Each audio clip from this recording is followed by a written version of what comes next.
بسم اللہ الرحمن الرحیم۔ محمد ضیاء اللہ سیالوی۔ ایک سوال کیا جاتا ہے کہ کیا وجوہات ہیں کہ حرمین طیبین کے دروازے مسلمانوں پر بند ہوئے؟ کچھ لوگ یہ کہتے ہیں کہ شاید وہاں پر کلب کھلے، وہاں پر فحاشی کے اڈے کھلے، یہ وہ ہوا، مگر میری نظر میں اس سے بھی بہت بڑا کام ہوا ہے۔ وہ یہ ہے، ذرا دیکھ لیجئے گا، پھر آپ نے فیصلہ کرنا ہے۔ یہ ذرا دیکھیے، یہ ہے قادیانی۔ ابھی میں آپ کو دکھاؤں گا، جو کعبۃ اللہ الحرام کے سامنے کھڑے ہو کر ان کا یہ قادیانی ہے۔ یہ کعبہ کے سامنے کھڑے ہو کر ان کا جو دوسرا خلیفہ ہے مرزا بشیر، جو انتہائی غلیظ ترین شخص تھا، یہاں تک کہ وہ اپنی بیٹی کے ساتھ پکڑا گیا، تو اس کا یہ کلام وہاں پر کھڑے ہو کے پڑھ رہے ہیں۔ نہ سعودی حکومت نے اس کے اوپر کسی قسم کا ایکشن لیا، نہ کسی قسم کا مسلمانوں نے اس طرف دھیان کیا۔ یہ 22 فروری 2020 کی یہ میں آپ کو بتا رہا ہوں، اور انہوں نے اپنے پیجز پہ لگایا۔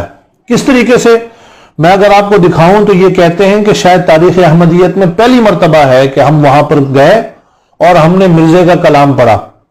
اس سے بڑا بھی کوئی گناہ ہو سکتا ہے؟ مسلمانوں کی خاموشی اور کسی قسم کا اس پر ایکشن نہ لیا جانا، سعودی حکومت کی اس سے بے خبری، میری نظر میں یہ سب سے بڑا گناہ ہے۔